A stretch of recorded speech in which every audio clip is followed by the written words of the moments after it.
Lieutenant Commander Jake Morrison rubbed his tired eyes and stared at the endless rows of data streaming across his monitor.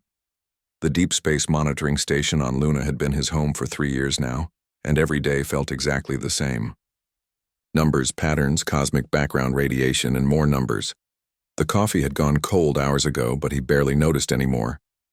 "Another busy night cataloging space noise," muttered his partner, Sergeant Amy Davis, from the workstation beside him. She was 25, fresh out of the academy, and still believed their work meant something important. Jake had been her age once, back when he thought monitoring deep space signals would lead to discovering alien life. Now at 38, he knew better.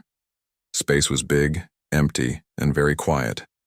The main computer chimed softly as it filed another batch of unknown signals into the growing digital archive. These signals had been coming in for decades, sometimes dozens per day, sometimes hundreds. The computer automatically sorted them, marked them as natural phenomena or equipment malfunction, and stored them away. Nobody ever looked at them. Twice. Dr. Lisa Parker pushed through the heavy doors of the monitoring station, carrying a steaming cup of tea and looking frustrated. She was a xenolinguistics specialist, which Jake always thought was a fancy way of saying she studied languages that didn't exist. Lisa was in her early 30s, with brown hair always tied back in a messy bun, and glasses that were perpetually sliding down her nose. "Jake, I need access to your archive signals again," she said, settling into a chair beside his workstation.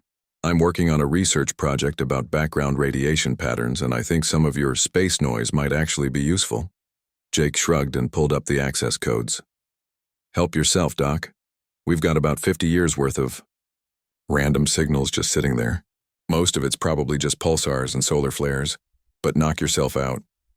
Lisa connected her portable analysis unit to the main computer and began downloading files.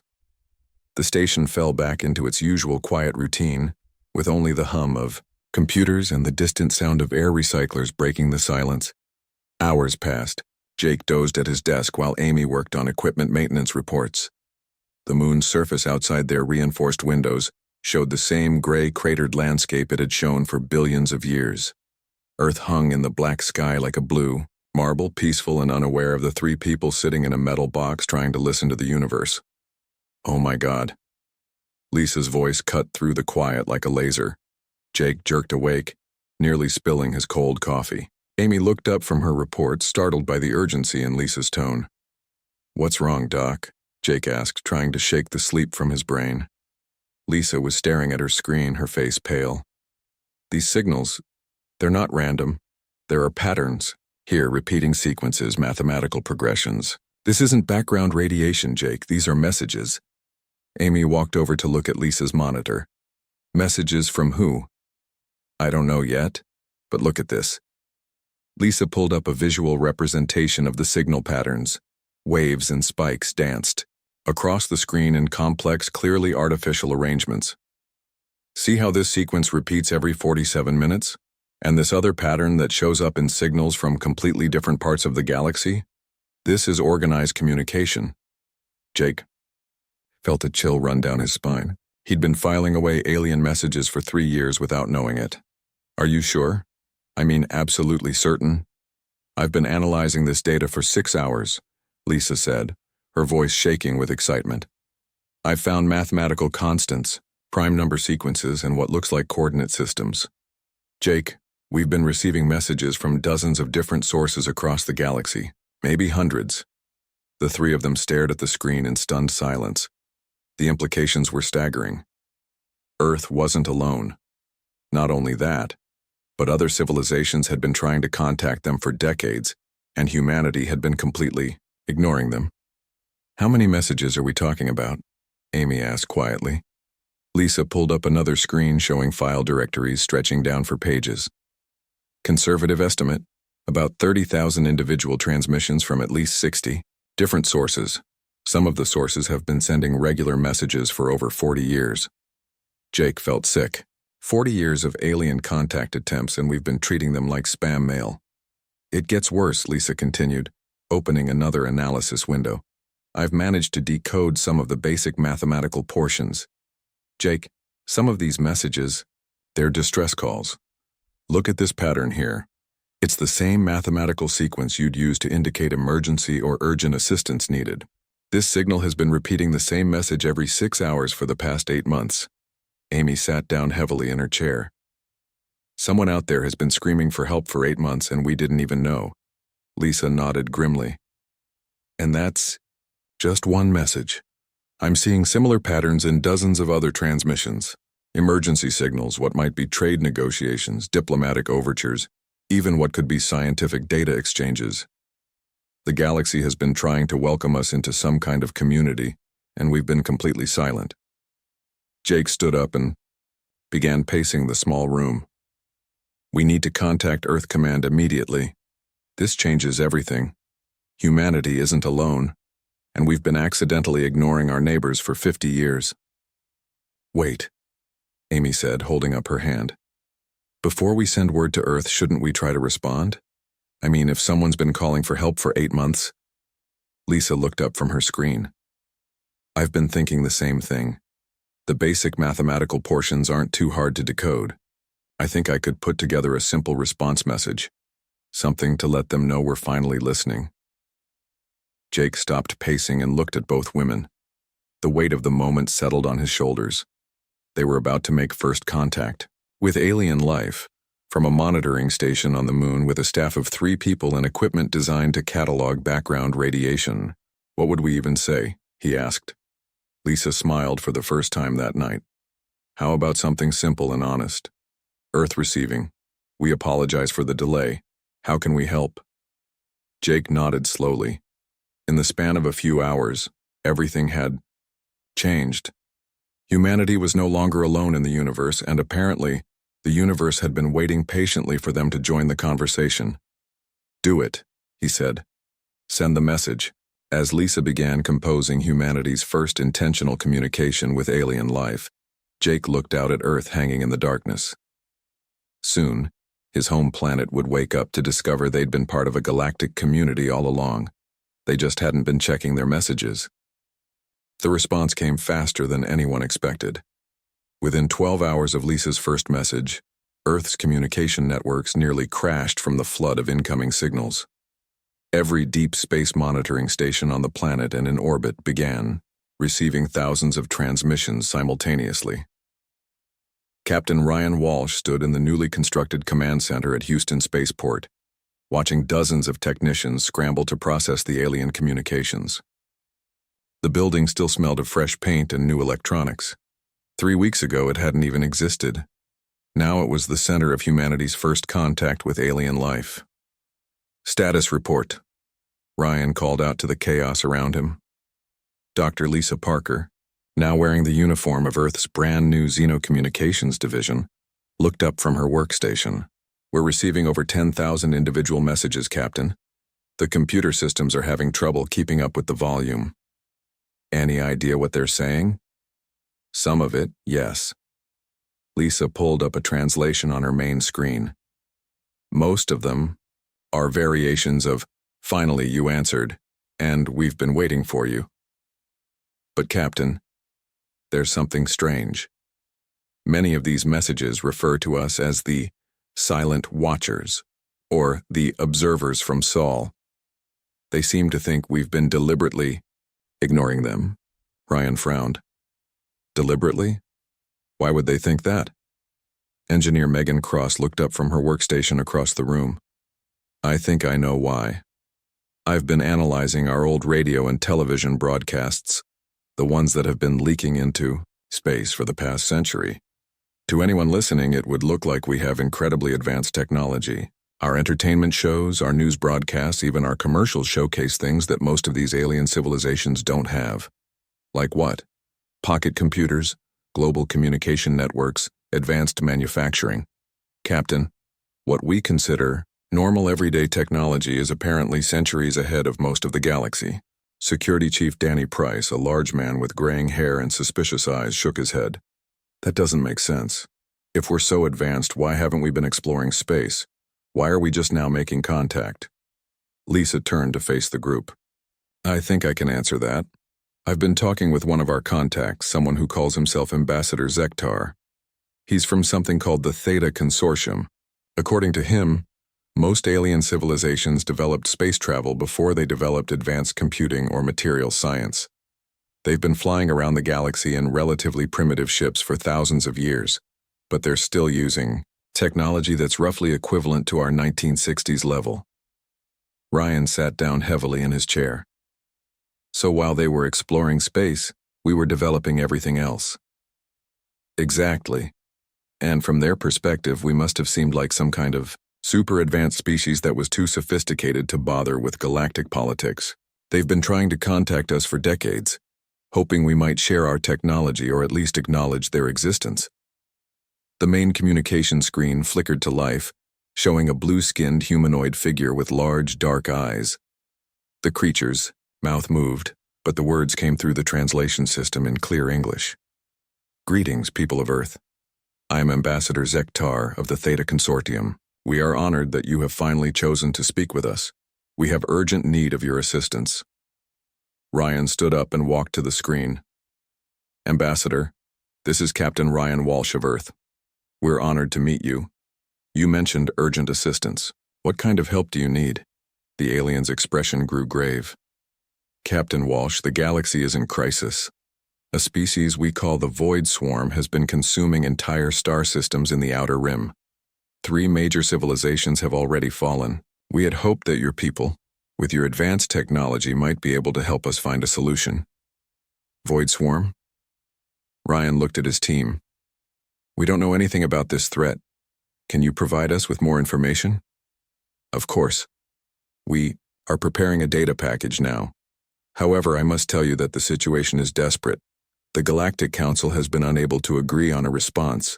Some factions want to evacuate the entire Outer Rim. Others want to make a military stand. The arguing continues while more systems fall." Lisa stepped forward. "Ambassador, where could we meet to discuss this in person? We'd like to send a diplomatic mission. There is a neutral station called Sanctuary in the Kepler 442 system. It serves as a meeting place for different species. However, I must warn you, the station is currently overwhelmed with refugees from the consumed worlds. Resources are scarce and tensions are high." Ryan nodded. "We'll prepare a ship and a diplomatic team. How long will it take us to reach this sanctuary station?" "With your technology, we estimate perhaps 3 standard days. Though we are curious about your faster-than-light travel methods. Our ships require several weeks to make the same journey." Megan Cross raised her eyebrows. "Ambassador, what kind of engines do your ships use?" "Quantum field manipulators, powered by antimatter reactors. They allow us to achieve roughly 15% of light speed." "How do your ships travel so much? Faster?" The humans exchanged glances. Their newest ships could reach nearly 60% of light speed using fusion ramjets and magnetic field acceleration. It was technology they'd developed for unmanned probes, never thinking it was particularly impressive. "We'll discuss technical details when we meet," Ryan said diplomatically. "Ambassador, is there anything else we should know before we arrive?" "Yes, many species will want to meet with you immediately. Your reputation as the Silent Watchers has made you legendary. Some believe you possess technology that could solve all our problems. Others think you deliberately stayed hidden because you considered us primitive. Please be prepared for strong reactions." The communication ended, leaving the command center in stunned silence. Ryan looked around at his team, Dr. Parker with her translation expertise, Engineer Cross with her technical knowledge, and Security Chief Price with his protective instincts. They were about to represent all of humanity in a galaxy at war. "Megan," Ryan said finally, "how quickly can you prepare the horizon for departure?" "The ship's ready now, Captain. We loaded it with our best technology and enough supplies for a month-long mission. Lisa, are you ready to serve as our chief translator and cultural advisor?" "As ready as I can be, considering we're about to meet dozens of alien species for the first time." Ryan nodded and turned to Price. "Danny, I want you to analyze everything. We learn about this Void Swarm threat. If we're going to help, we need to understand what we're dealing with." As the team prepared for humanity's first interstellar diplomatic mission, Ryan couldn't shake the feeling that they were walking into something much bigger than a simple first contact situation. The galaxy was at war, and somehow, Earth had accidentally become its potential savior. 3 days later, the Horizon departed Earth orbit, carrying 4 humans toward a destiny none of them could have imagined. Behind them, Earth continued its normal routine, unaware that its representatives were about to discover just how much the galaxy needed them. Sanctuary Station was nothing like Captain Ryan Walsh had expected.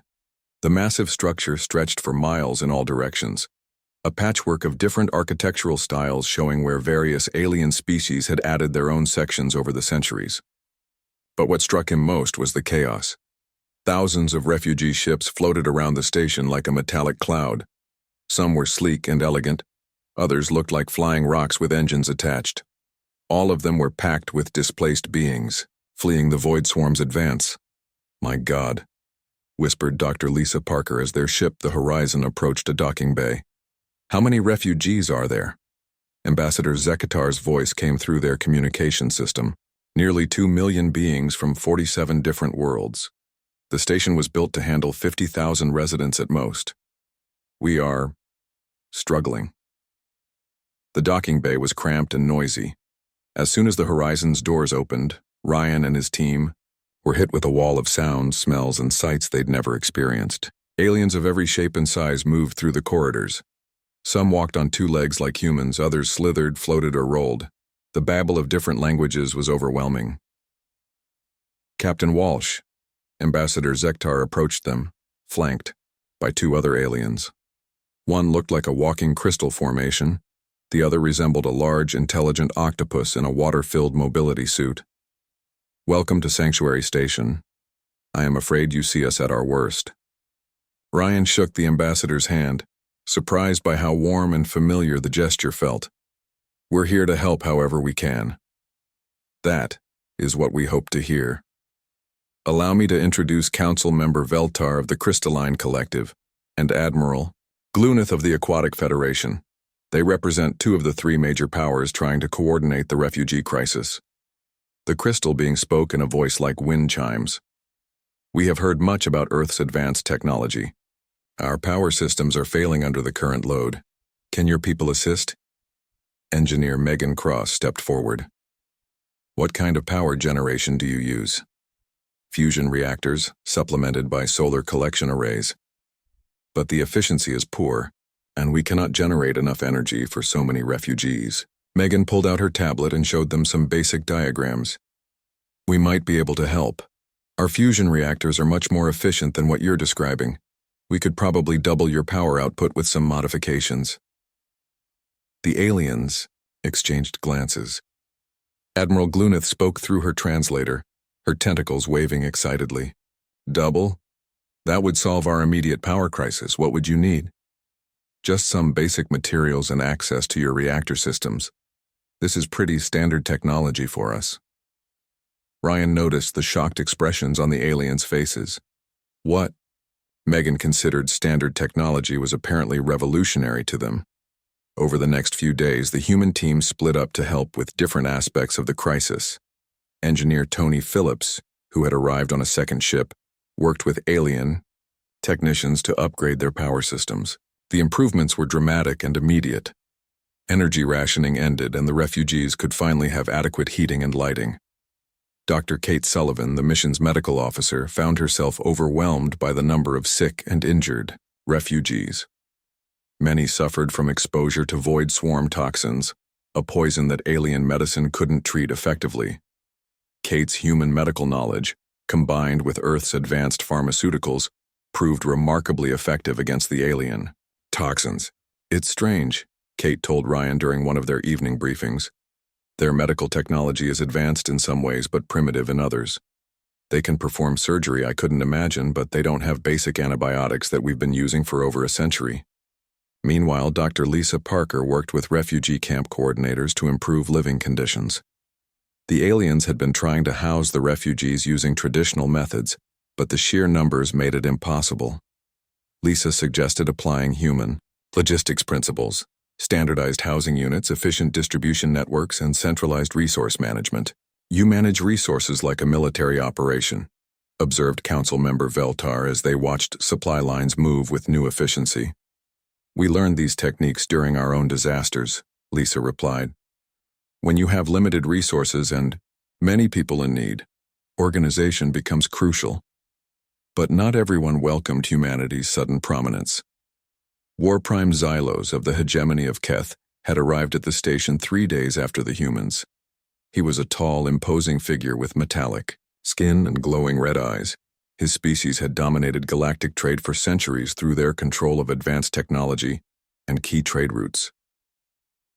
These humans are disrupting the natural order, Xylos declared during a heated council meeting. For millennia, the Keth have maintained stability through controlled technological advancement. Now these newcomers freely share innovations that could destabilize entire economies. Ryan tried to keep his voice diplomatic. War Prime, we're only trying to help with the refugee crisis. Surely saving lives is more important than economic concerns. You do not understand the consequences of your actions. The galaxy has functioned on a careful balance for thousands of years. Your reckless sharing of technology threatens that balance. Colonel Steve Martinez had arrived with the third human ship, bringing military advisors to analyze the Void Swarm threat. He'd spent days studying alien defensive strategies and battle reports, and his conclusions were troubling. Captain, Steve reported privately to Ryan, their military tactics are completely wrong for fighting this enemy. They're using conventional warfare against something that doesn't follow conventional rules. What do you mean? The Void Swarm is a hive mind. It adapts to predictable strategies almost instantly. But the aliens keep using the same rigid battle formations and centralized command structures they've used for centuries. It's like fighting a chess master while only knowing how to play checkers. What would you recommend? Guerrilla tactics, decentralized command, asymmetrical warfare, hit-and-run attacks, unpredictable movements, independent unit operations. The kind of fighting humans have been perfecting for thousands of years. Steve presented his analysis to the military council, but the reception was mixed. Some alien commanders were intrigued by human tactical innovations. Others, particularly the Keth representatives, dismissed them as primitive barbarism. Civilized warfare follows established protocols, declared General Kethmore. These human suggestions lack honor and tradition. Your honor and tradition are getting your people killed, Steve replied bluntly. The swarm doesn't care about your protocols. The tension between human innovations and established galactic order came to a head when Dr. Rachel Stone arrived on the fourth human ship. She was a xenobiologist who had been studying the Void Swarm samples that refugees had managed to preserve. Need to address the council immediately, Rachel told Ryan urgently. I've made a discovery about the Void Swarm that changes everything. During the emergency council session, Rachel presented her findings. The Void Swarm isn't just a destructive force. Based on these biological samples, I believe they're refugees themselves.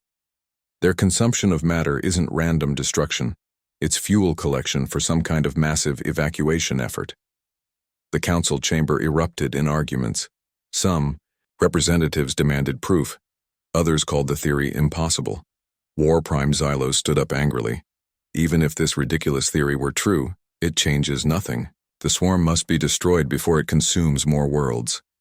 But what if we could communicate with them? Rachel insisted.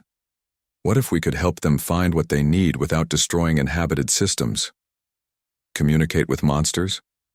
These humans have dangerous ideas that will get us all killed. As the argument continued, Ryan realized that humanity had stumbled into something much more complex than a simple refugee crisis. They had become the catalyst for a fundamental change in how the galaxy approached problems.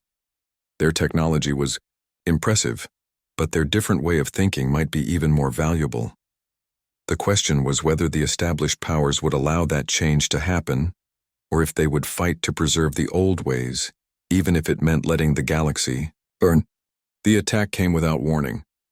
Admiral Greg Foster was reviewing supply reports in his quarters aboard the Earthship Guardian when the alarms began screaming.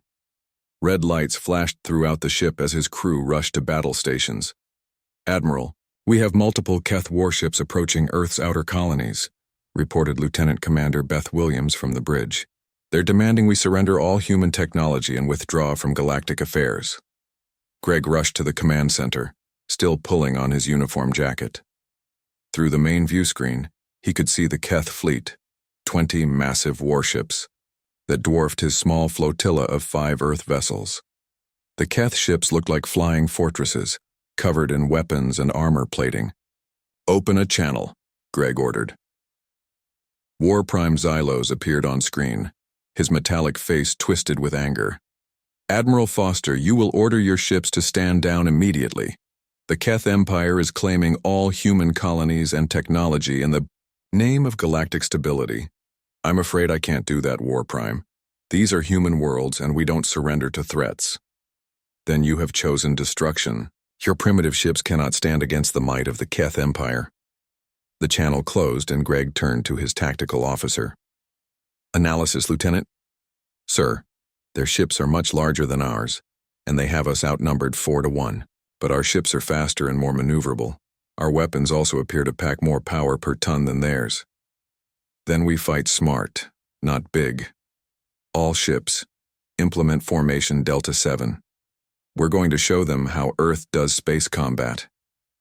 The battle began badly for the humans. The Keth ships opened fire with massive energy cannons that lit up space like artificial suns. But their shots were slow and predictable, aimed at where the human ships had been rather than where they were going. The Earth ships moved like dancers in space, twisting and turning in patterns the Keth couldn't predict, while the alien warships tried to target them with ponderous movements. The human vessels slipped between their formations and struck at weak points with precise, devastating attacks.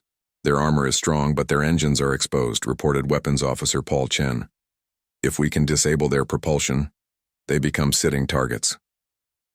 "Do it. All ships focus on engine systems." Within an hour, half the Keth fleet was drifting helplessly in space. The remaining ships attempted to retreat, but the human vessels were too fast. The battle ended with the complete surrender of the Keth attack force. But War Prime Xylos had one final, desperate plan. Back at Sanctuary Station, Captain Ryan Walsh was meeting with the Refugee Council when explosions rocked the massive structure. Emergency lights flickered on as the station's hull began to crack under weapons fire. "What's happening?" Ryan demanded. Ambassador Zektar's face was pale with shock. "Long-range sensors show Keth battleships attacking the station. War Prime Xylos must have ordered the bombardment to eliminate human influence." "How many ships?" 12 heavy cruisers.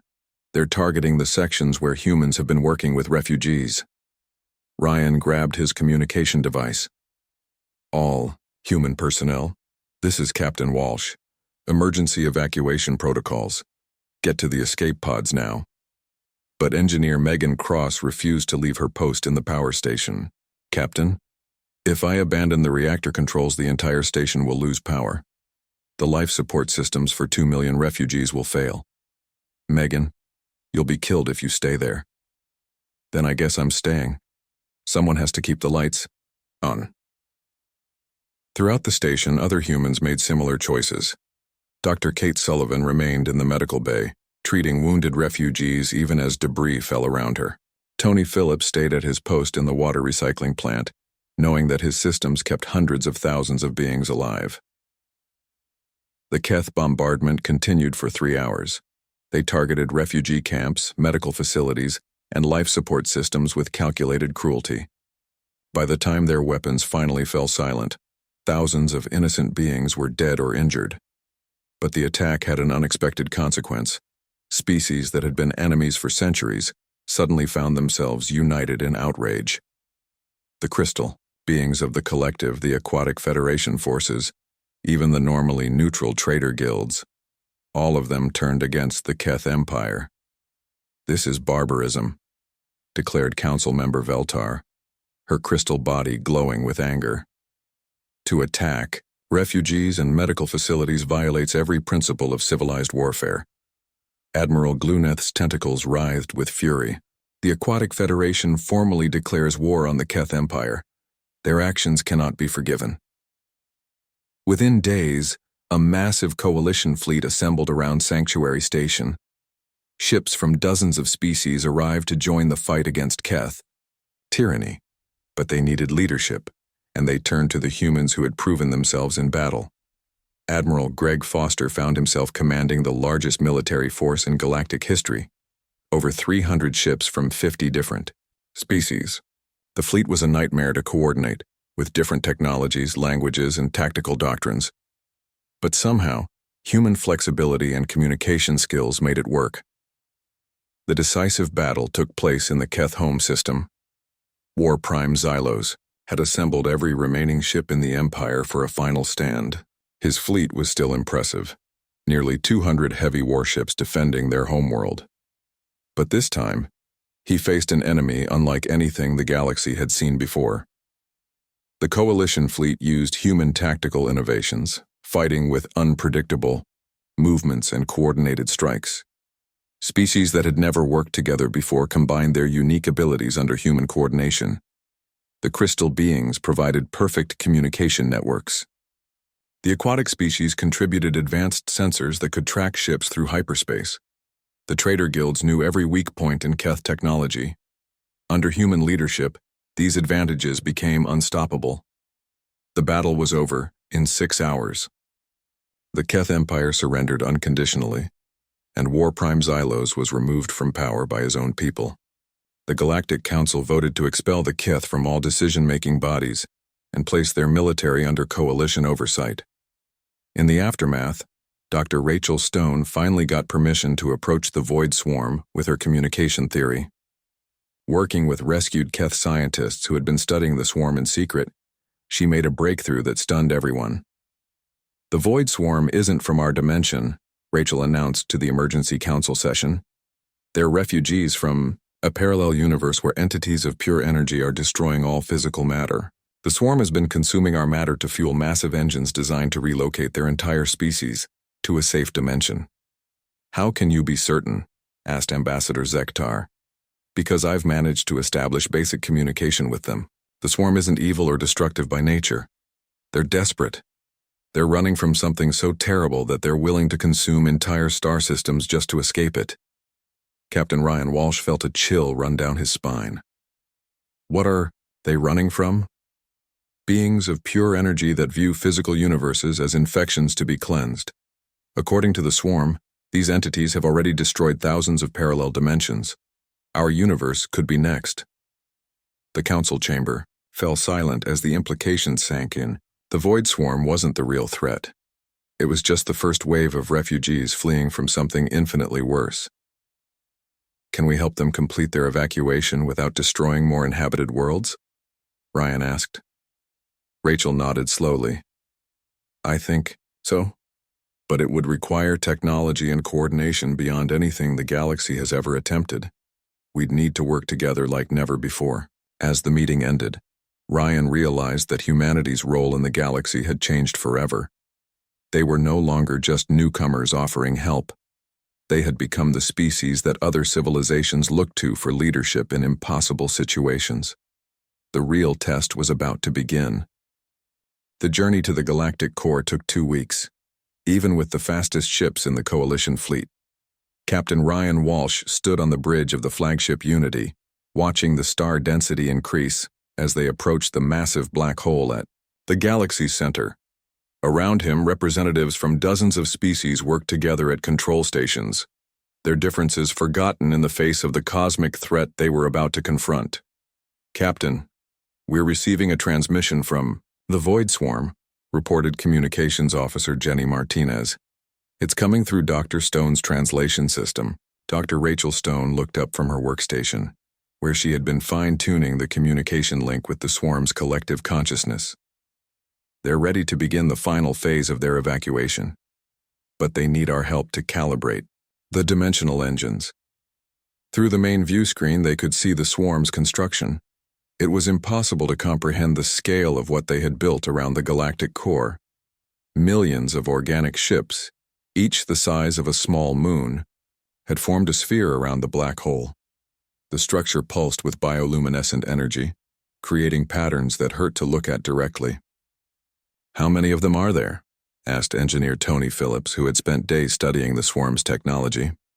"According to their communications, approximately 40 billion individual organisms," Rachel replied. "But they function as a single, collective mind. Think of each ship as a single cell in a massive organism.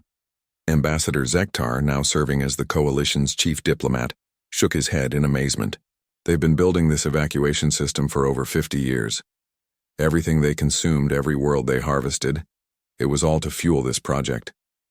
And if we don't help them complete it, they'll have to keep consuming matter until they gather enough energy on their own, Ryan said grimly. Which could take centuries and cost millions more lives. Engineer Megan Cross floated over from her workstation in the zero-gravity section of the bridge. She had been working with the swarm's biological computers for days, trying to understand their dimensional technology. Captain, I think I understand how their system works. They're basically creating a tunnel between dimensions, but it requires massive amounts of energy to stabilize the opening. How much energy? More than our entire galaxy produces in a year. But here's the interesting part. They don't need to generate all that energy at once. They just need to focus and direct it properly. That's where we come in. Dr. Stone established a direct communication link with the swarm's central consciousness. The experience was overwhelming, like trying to have a conversation with an ocean. The collective mind was vast, ancient, and desperate. We greet the builders from the small blue world. The swarm's voice echoed through the ship's speakers. Your species understands cooperation in ways we had not encountered. Will you help us reach the safe dimension? We'll help, Ryan replied. But we need to understand what you're running from. What destroyed your original dimension? Images flooded. The communication link. Visions of beings made of pure energy that moved between dimensions like viruses, converting all matter into their own energy forms. Rachel gasped as she translated the information. They call themselves the Purifiers. They believe that physical matter corrupts the pure energy of existence. They've been systematically destroying every dimension that contains solid matter, turning galaxies into pure energy to fuel their expansion into other realities. And they're coming here next? Not immediately, but eventually, yes. The swarm estimates we have perhaps 1,000 years before the Purifiers find our dimension. Tony Phillips whistled softly. 1,000 years. That's not very long in cosmic terms. The evacuation process began immediately. The human ships, with their advanced computer systems, served as coordination hubs for the massive operation. The swarm had built their dimensional engines, but they needed outside help to synchronize the opening process across millions of organic ships simultaneously. Megan Cross worked directly with the swarm's biological computers, interfacing human technology with alien biology in ways that should have been impossible. It's like conducting an orchestra with 40 billion musicians, she told Ryan during one of their brief rest periods. Every ship has to activate their dimensional drive at exactly the right moment or the whole system collapses. Dr. Stone served as the primary translator between human logic and swarm consciousness. The experience was exhausting, requiring her to think in ways that human minds weren't designed for. They process information as emotional and sensory experiences, rather than logical data, she explained. I have to translate our mathematical concepts into feelings they can understand. The Coalition fleet formed a protective perimeter around the operation. Admiral Greg Foster coordinated defenses while the dimensional gate took shape. We're detecting energy signatures that don't match anything in our databases, he reported. Whatever's on the other side of that portal, it's definitely not from our universe.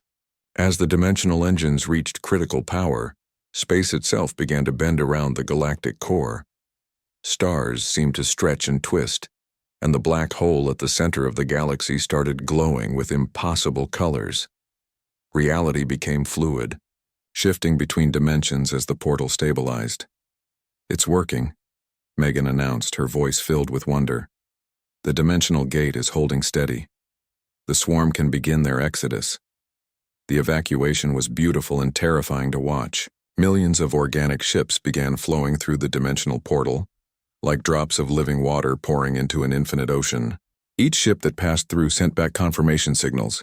They had found safety in the parallel dimension. But as the process continued, the swarm's collective consciousness began sharing something unexpected. Information about the dimension. They were entering about other realities beyond the reach of the Purifiers, and about civilizations that had successfully defended themselves against the energy beings. Captain, Dr. Stone said urgently.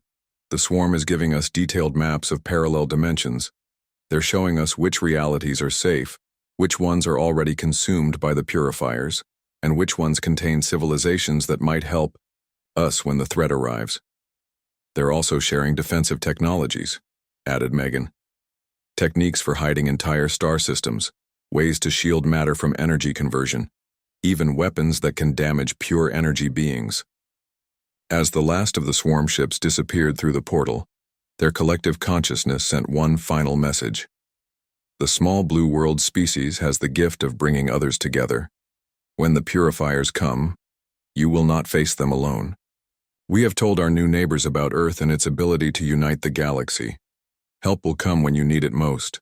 The dimensional portal collapsed, leaving empty space where the swarm's construction had been. The immediate threat was over, but everyone knew it was just the beginning of a larger story. 6 months later, Ambassador Lisa Parker stood in the new Interdisciplinary Council chambers on Earth.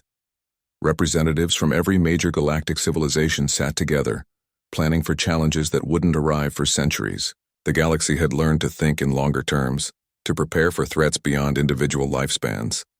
Admiral Jake Morrison, promoted from his old job monitoring space signals, now oversaw the galaxy's new communication networks. His office received messages from across known space, but also from parallel dimensions, alternate realities, and even signals that seemed to come from the future. Earth had become the galaxy's information hub, not through conquest or domination, but because humans had proven they could help others work together. Every major decision, every new discovery, every crisis response was coordinated through human-run systems that emphasized cooperation over competition. As Jake sat in his office reviewing the day's reports, a new signal appeared on his screen.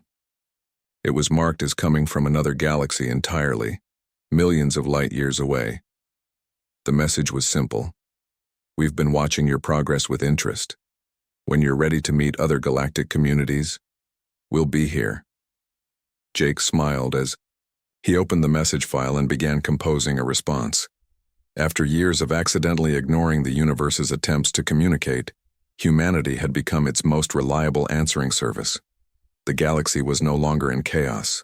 Earth had finally opened its inbox and everything had changed.